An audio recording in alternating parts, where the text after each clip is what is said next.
Sahana vavatu, sahano bhunaktu, sahaviryamkaravavahai, tejasvinavadhitamastu ma vidvishavahai.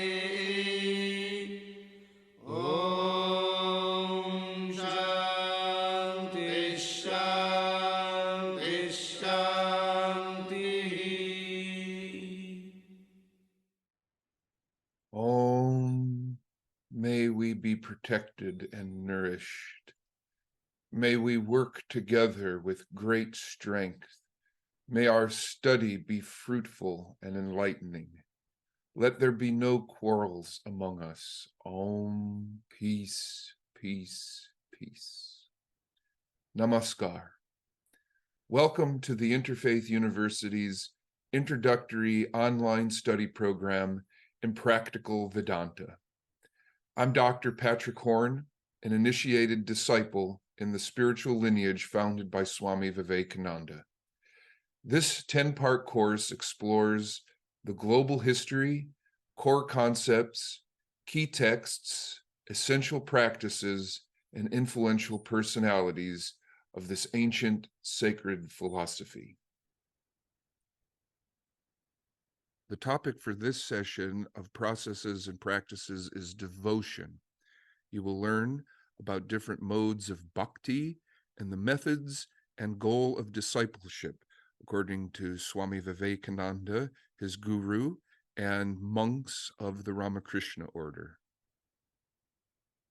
Swami Vivekananda said, each soul is potentially divine. The goal is to manifest this divinity by controlling nature, external and internal. Do this either by work or worship or psychic control or philosophy, by one or more or all of these, and be free.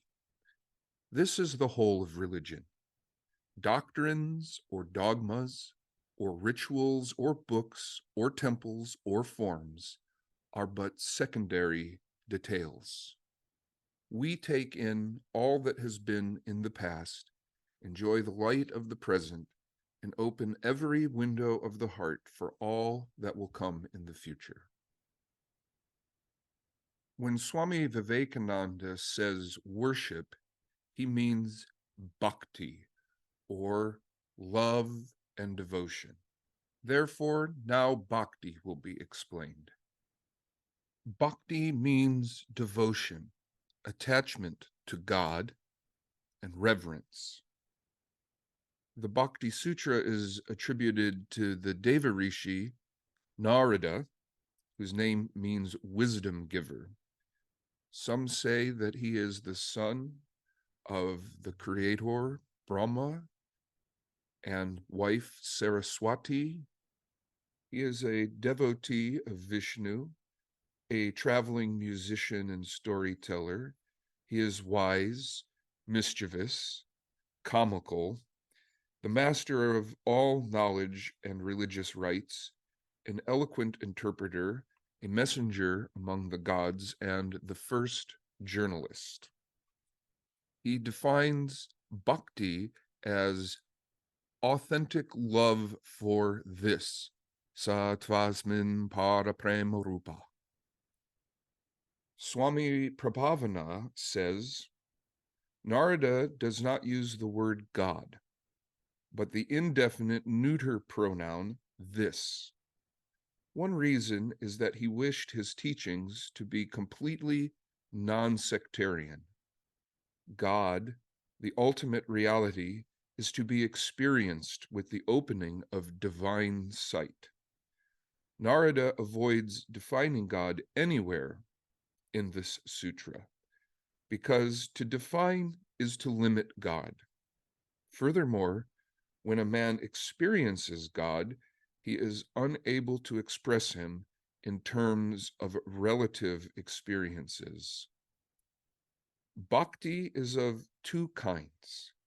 Gayuni Bhakti refers to the path of devotion, the ways and means which lead to the experience of para bhakti, intense love for God. There are two stages of spiritual experience. The devotee first experiences what is known as savikalpa samadhi. That is to say, he has the vision of his chosen ideal or particular aspect of God, accompanied by inexpressible bliss. There is still a sense of separateness from God, but at an even higher stage, love, lover, and the beloved become one. There is complete union with God in this samadhi, which is known as nirvikalpa. Then God is experienced as impersonal, immanent, and transcendent.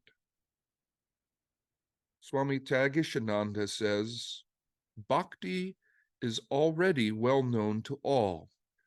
Only its real nature and implications are not grasped by everyone, hence the need for a clear definition. The experience of bhakti is not a rare hallucination eluding all scientific treatment.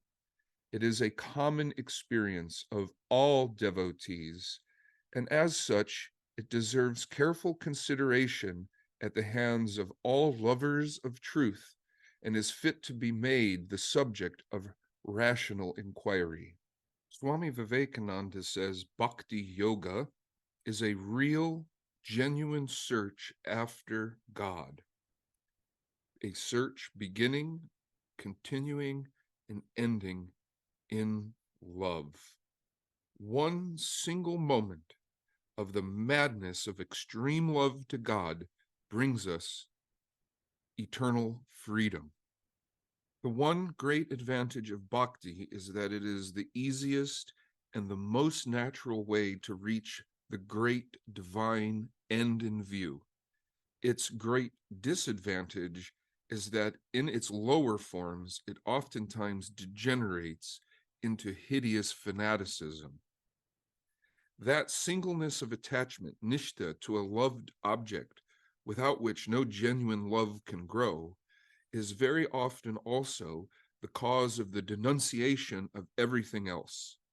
All the weak and undeveloped minds in every religion or country have only one way of loving their own ideal, that is, by hating every other ideal.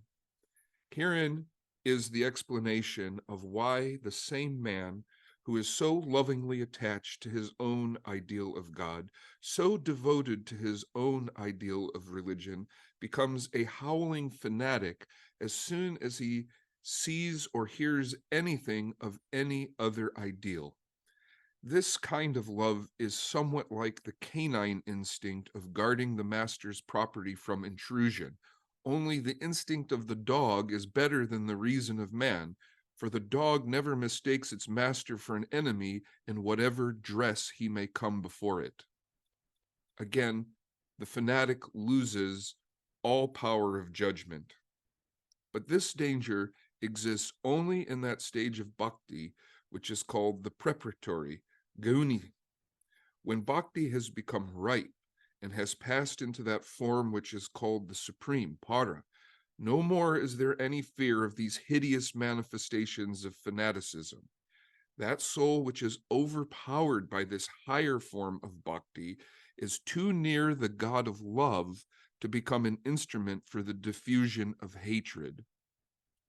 Every sect of every religion presents only one ideal of its own to mankind, but the eternal Vedantic religion opens to mankind an infinite number of doors for ingress into the inner shrine of divinity and places before humanity an almost inexhaustible array of ideals, there being in each of them a manifestation of the eternal One.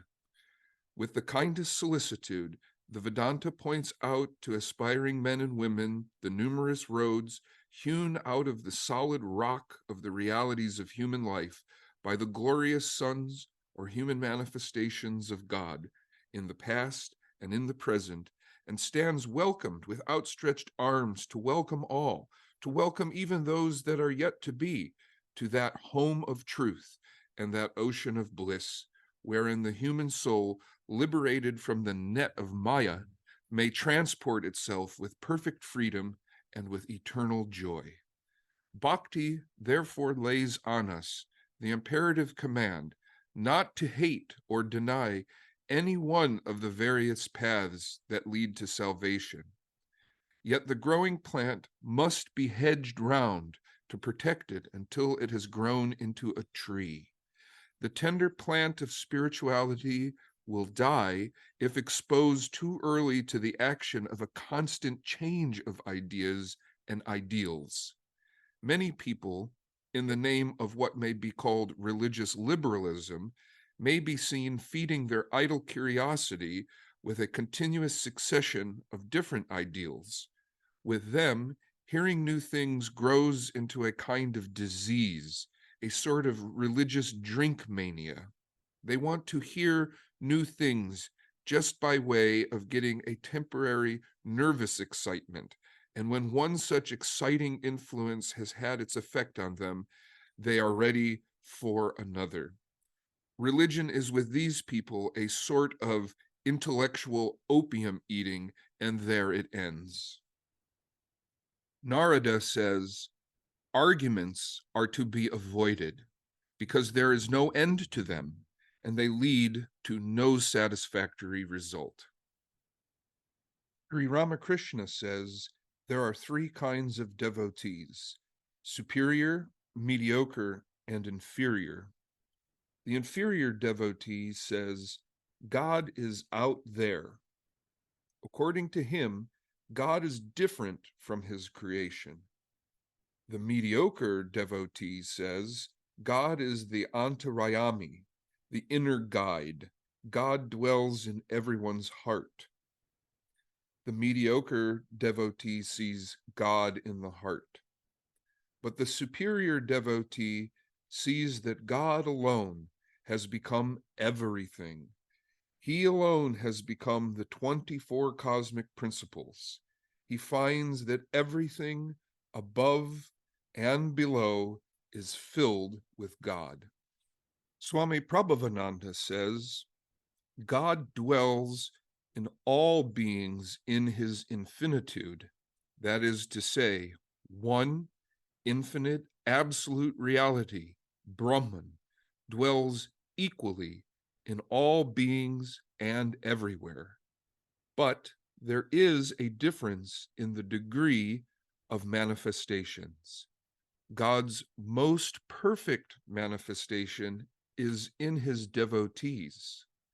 The great ones who have attained purity tell us that we do not have to run away from sense objects or withdraw from the world, but that we must move among sense objects without attachment or aversion.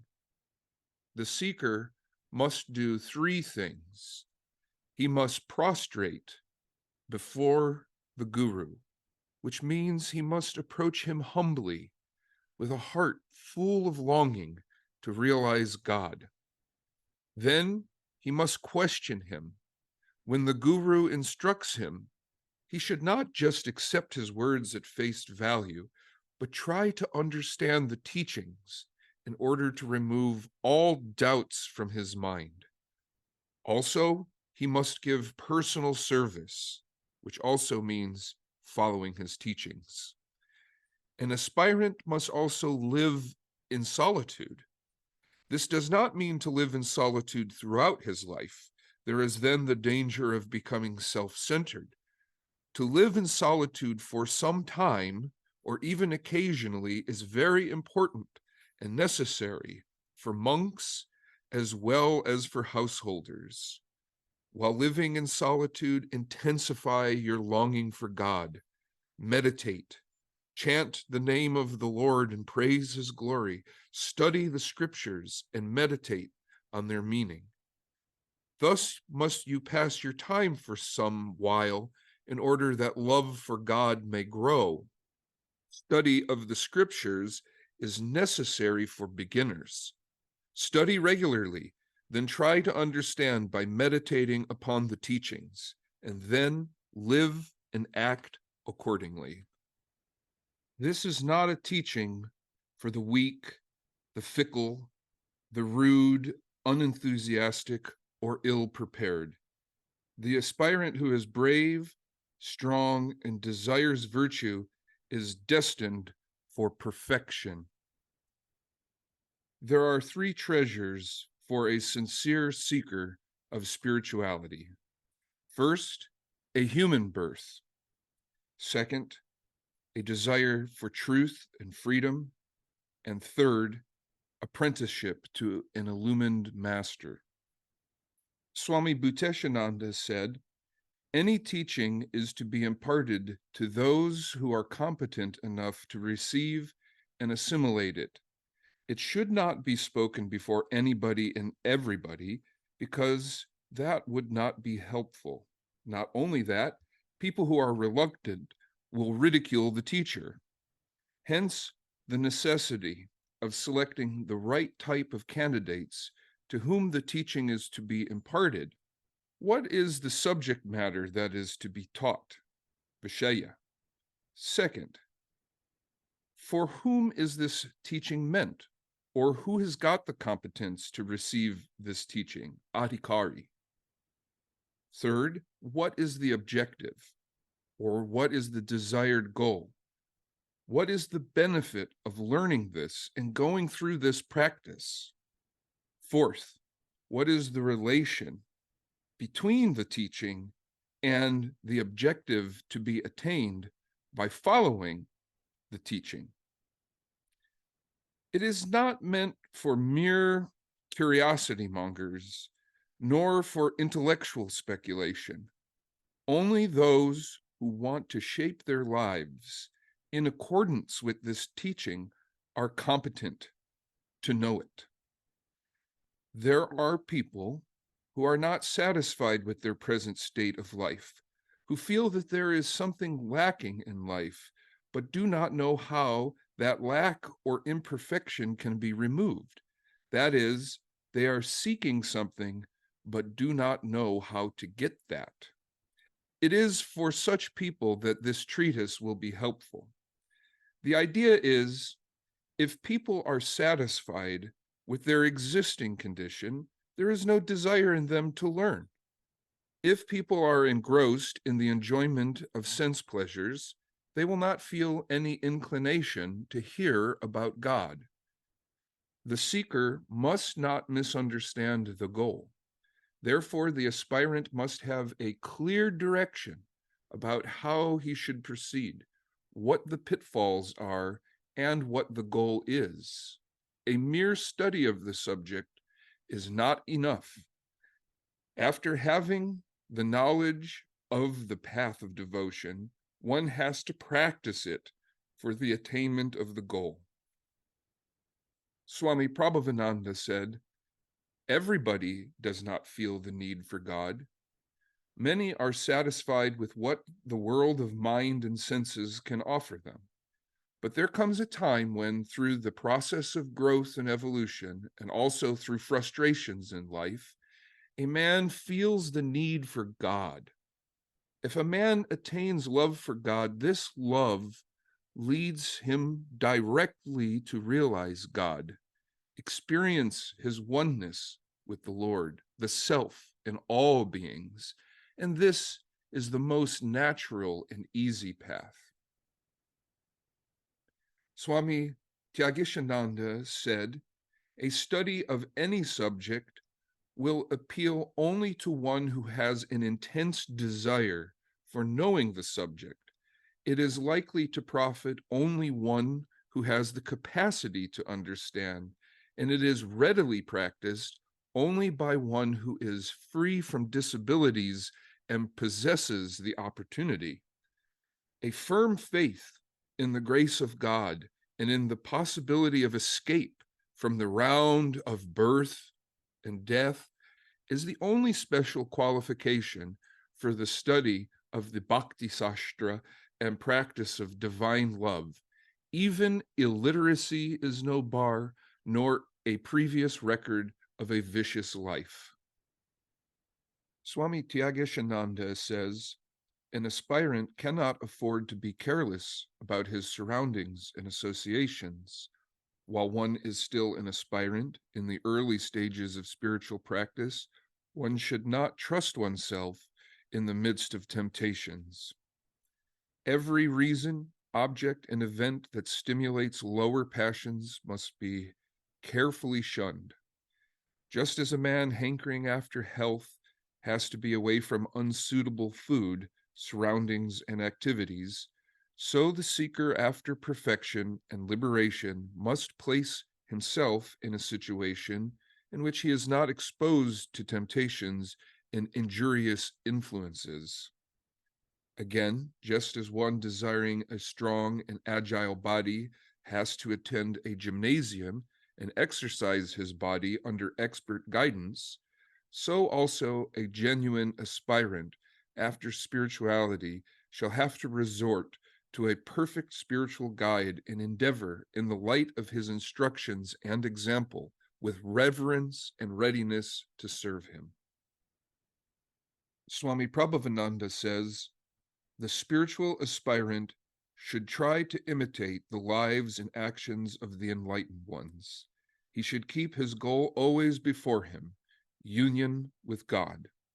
Patience and perseverance are the two characteristics of a true spiritual aspirant.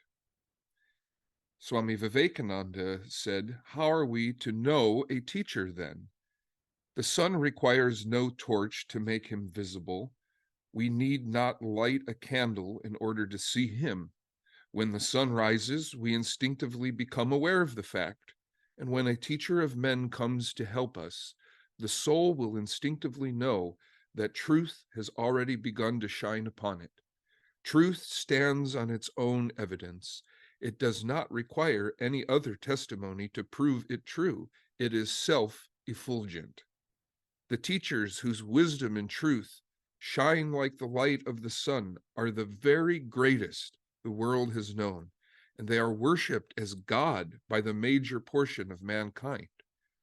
We ourselves do not possess enough intuition to judge properly of the man from whom we receive teaching and guidance. So there ought to be certain tests, certain conditions for the teacher to satisfy, as there are also for the taught.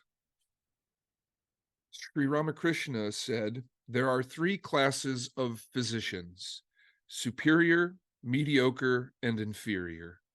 The physician who feels the patient's pulse and just says to him, take the medicine regularly, belongs to the inferior class. He doesn't care to inquire whether or not the patient has actually taken the medicine. The mediocre physician is he who in various ways persuades the patient to take the medicine and says to him sweetly, my good man, how will you be cured unless you use the medicine? Take this medicine, I have made it for you myself. But he who, finding the patient stubbornly refusing to take the medicine, forces it down his throat, going so far as to put his knee on the patient's chest, is the best physician. Like the physicians, there are three types of religious teachers. The inferior teacher only gives instruction to the disciples, but makes no inquiries about their progress. The mediocre teacher, for the good of the student, makes repeated efforts to bring the instruction home to him, begs him to assimilate it, and shows him love in many other ways. But there is a type of teacher who goes to the length of using force when he finds the student persistently unyielding. I call him the best teacher. Swami Vivekananda said bhakti yoga, as we have said, is divided into the gayuni, or the preparatory, and the para, or the supreme forms. We shall find as we go on how in the preparatory stage we unavoidably stand in need of many concrete helps to enable us to progress Godward.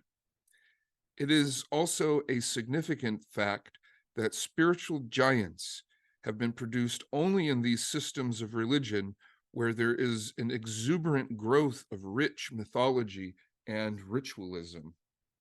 Swami Vivekananda says, all descriptions of God can be only relative to the aspirant's spiritual development and must be colored by the predilections, capacities, and needs of the person describing or the persons to whom the description is addressed. Each view of God is only a partial view of the whole truth. Accepting the doctrine of the chosen ideal, each aspirant may conceive of God in his own way as the most perfect ideal of his thinking and suitable to his own capacities and needs. He may then love and worship that ideal with his whole heart, but he should be liberal enough to give the same freedom of thought and worship to others. The aspirant must also not forget that his God is only his own view of the divine truth from his level of spiritual development, and that the God of another is but a different view of the same truth from another viewpoint. Swami Prabhavananda said, ritualistic worship is a great aid in fixing one's mind and heart in God. Most people misunderstand external worship, thinking it to be dualistic. In fact, it is non-dualistic, for the worshiper must not only perform the ritual, but try to meditate on his unity with Brahman. There is also a widely accepted but mistaken idea that formal worship is only for beginners in spiritual life. It is true that it is a great aid to beginners, but men of God, who have experienced the supreme truth, oneness with Brahman, often continue to practice ritual worship. There comes a time in the growth of a spiritual aspirant when it becomes impossible for him to talk of anything but God, and if he hears of any worldly topics, he runs away. The various objects which devotees may worship according to their spiritual development may be classified as follows. The personal God, under the aspect and designation of Vishnu, Shiva, etc. A concrete representation of the deity or a symbol or image, pratika or pratima, which would remind him of the personal God. An actual man in flesh and blood, for example, an avatara. One's own spiritual guide or guru. Not any one special individual, but humanity as a whole. The whole world conceived as the manifestation of the Supreme Being, the Antaraiman, or inner controller of all the objects in the world. It may be one's own transcendental Atman, which is too much of an abstraction to be worshipped and loved. According to Ramanuja, purity has 7 characteristics. First, the power of discernment. Second, freedom from desire which causes suffering. Abhasya, which is perseverance in practice and discipline.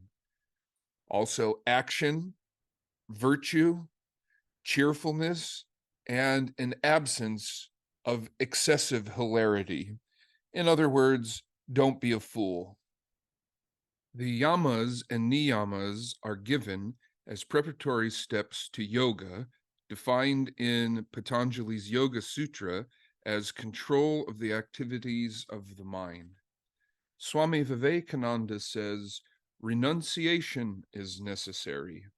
Of all renunciations, the most natural, so to say, is that of the bhakti yogi.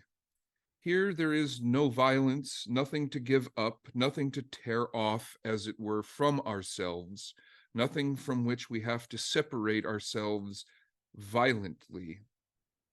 The bhakta has not to suppress any single one of his emotions. He only strives to intensify them and direct them to God. The bhakta's renunciation is that vairagya, or non-attachment for all things that are not God, which results from anuraga, or great attachment to God. The yamas, or austerities, include abstinence from harm in thought, word, and deed, honesty, non-hoarding, non-stealing, and practice of the presence of God. The niyamas are disciplines such as a clean body and pure mind, contentment, generous service, self-inquiry, and attention to God through devotional practices. The afflictions or kleshas, which disturb the mind, include avidya, ignorance, misconception or misperception, asmita, false identity, raga, attraction and attachment, dvesha, aversion and hatred, and abhinivesha, fear of death and clinging to the world.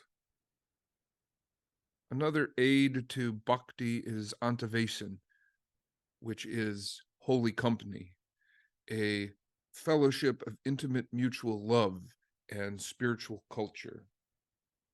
Initiation involves both an introduction to the ideals, practices, and history of the lineage, and also private counseling, personal instruction in meditation and other disciplines, and transmission of spiritual power from an unbroken succession of teachers.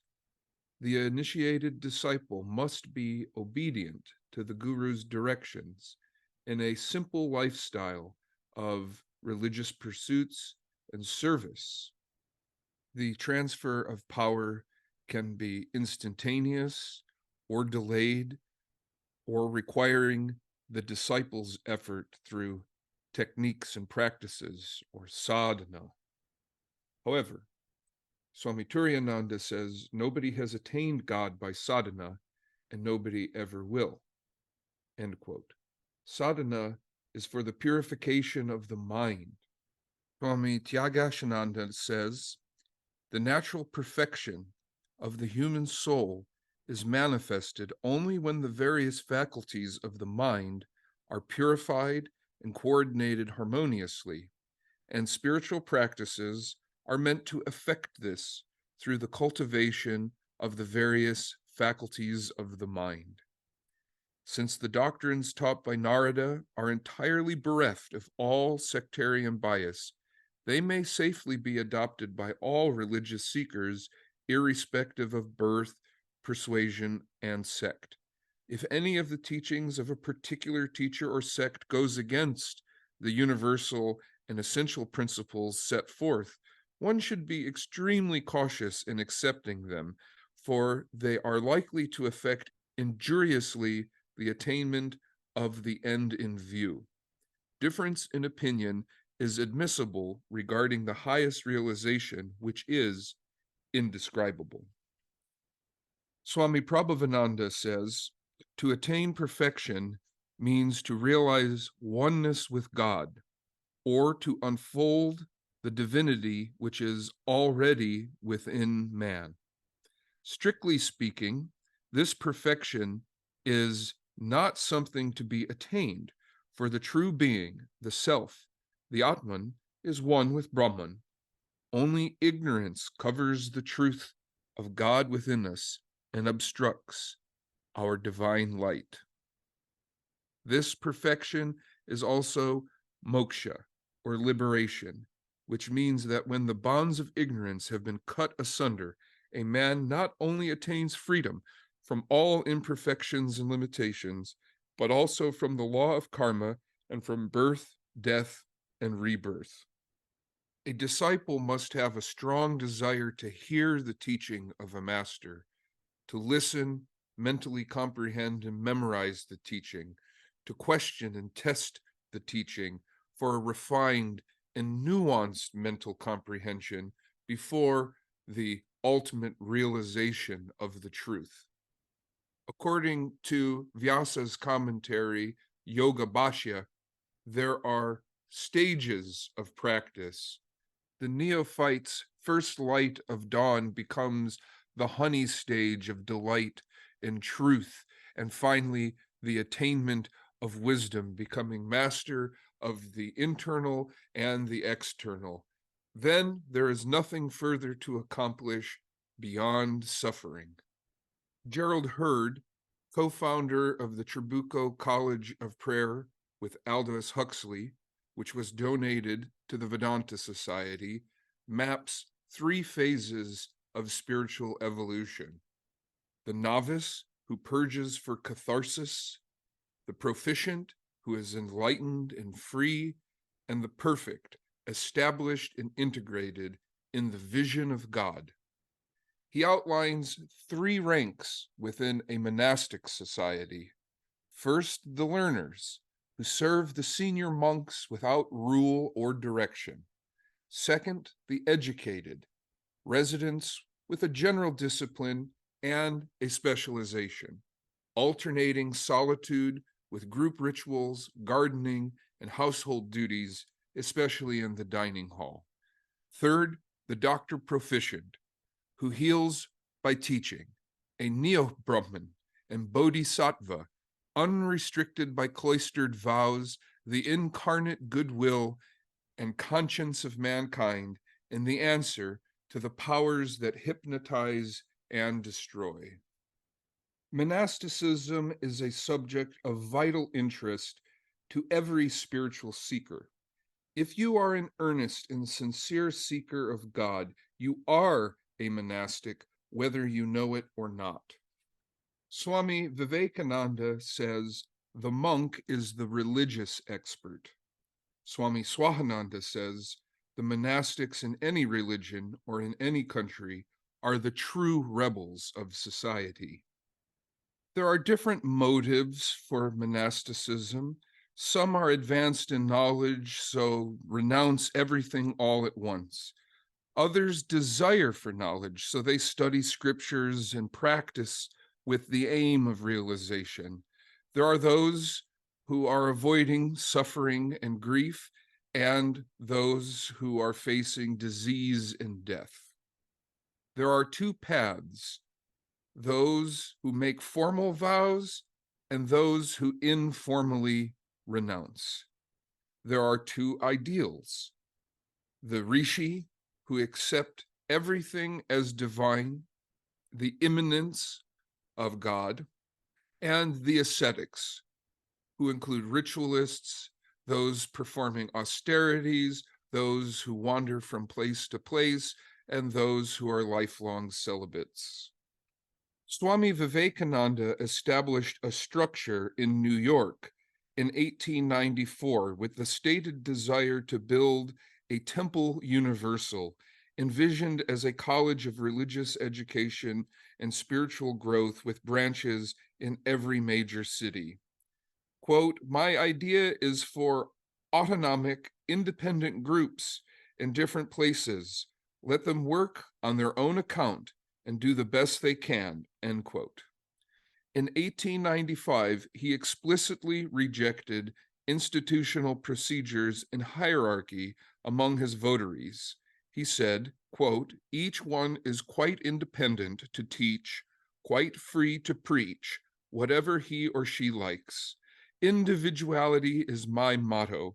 I have no ambition beyond training individuals up. I again repeat, I form no sect nor organization, end quote. He prescribed this model again in 1896.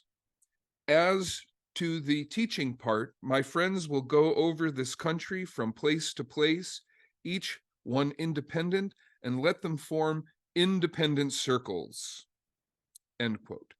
However, he insisted on promoting principles, not personalities. When he returned to India in 1897, he proposed a formal association and acquired land in 1898 for construction of a temple and institutional headquarters. 2 legal structures were established. First, the Ramakrishna Mat for the training and maintenance of Cenobites. Second, the Ramakrishna Mission for public education and social work. In the rules and regulations, Swamiji wrote, quote, Now the aim is to gradually develop this mott into an all-round university, end quote.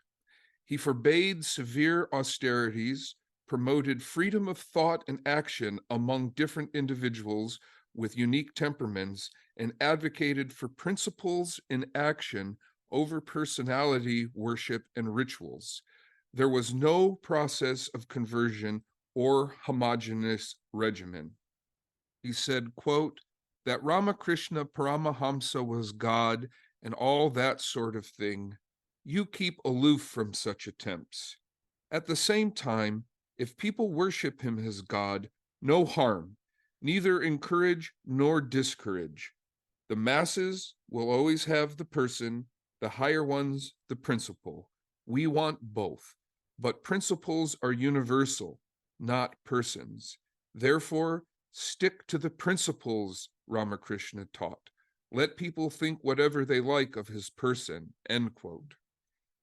Swami Vivekananda prioritized meditation, study, altruistic work, and character building. He warned against rituals and severe austerities. The Ramakrishna Order does not aggressively proselytize or recruit. The heroic path requires perfect sincerity, gigantic intellect, and strong will for personal liberation and the welfare of the world. Members of Vedanta centers attend lectures, classes, private talks with the Swamis, and enjoy library privileges and a vote in business meetings. Some welcome newcomers to study groups and meditation centers, giving guided tours of the center and the history of Vedanta in America and in that location, introducing activities, events, reading suggestions, and inviting guests to meet the senior Swamis. Some are ritualists who perform the daily temple ceremonies and occasional worship. Those who complete a course of study with sufficient years of practice may lecture, and qualified teachers may give introductory meditation instructions and spiritual consultation. Some are employed in the work of a center or reside in sub-centers, and others are independent with families and professional obligations. No group constraints, go anywhere and do anything, allow for exceptional talent to make a unique contribution to the world and influence all sectors of society with spiritual ideals. The members' declaration includes the statements, I look upon Sri Ramakrishna as an illustration and embodiment of the religion eternal, whose life and teachings help me to understand the plan and purpose of all the religions of the world and their underlying truth and harmony. I look upon all religions as paths to God and shall try to live in peace and fellowship with the followers of all religions. In the Sri Bhagavatam, Lord Krishna explains 9 processes of bhakti to Prahlada: Shravanam, hearing about God; Kirtana, chanting and singing songs about God; Smaranam, remembering God; bowing to God; engaging in ceremonial worship; and prayer, being obedient and serving your guru, and surrendering to the will of God in love. Chaitanya describes 9 stages of bhakti. First, Shraddha, faith, which leads to association with devotees, the performance of devotional service, the decreasing of unwanted attachments, as there is steadiness, sweetness, attachment to God, ecstasy, and pure love. Swami Prabhavananda says, there are 3 forms of love through which one may prepare oneself for the attainment of supreme love. From one point of view, these 3 forms are classified as follows. A man may devote himself to God because he feels distressed or world-weary. 2, He may devote himself to God because he has unfulfilled earthly desires and prays for their fulfillment. And 3, he may be a seeker for knowledge. The supreme love, however, is only attained after he has transcended these 3 and has spiritual discrimination. There are 5 types of love in our relationship with God. The first kind is known as Shanta, peaceful. The devotee still looks upon God with reverence as all-powerful. His attitude is calm, gentle, and peaceful. This is only the beginning. The next type is Dashya, in which the devotee considers himself a servant. We find that this relationship is practiced by the great majority of devotees. It is the ideal of the fatherhood of God and the brotherhood of man. The next type of love is Sakya, friendship. The next type of love is Vatsalya, in which the devotee loves God as his child. By taking the attitude of a father or mother of God, we lose our awareness of his power and the feelings of awe, reverence, and obedience, which keep us at a distance from him. The lover of God, who does not care to think of him as almighty, glorious, the Lord of the universe, and so forth. There is one more human representation of divine love.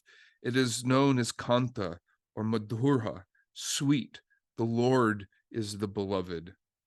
Swami Vivekananda says, to a bhakta, these dry details are necessary only to strengthen his will. There is not really so much difference between knowledge, jnana, and love, bhakti, as people sometimes imagine. We shall see, as we go on, that in the end, they converge and meet at the same point. So also it is with Raja Yoga, which, when pursued as a means to attain liberation, leads also to the same goal. Those who aspire to retain their individual minds after liberation and to remain distinct will have ample opportunity of realizing their aspirations and will enjoy the blessing of Brahman with attributes. Om Asato Ma Sadgamaya Tamaso Ma Jyotir Gamaya Mrityor Ma Amritam Gamaya. Om Shanti, Shanti, Shanti. Lead us from the unreal to the real. Lead us from darkness to light. Lead us from death to immortality. Om. Peace, peace, peace.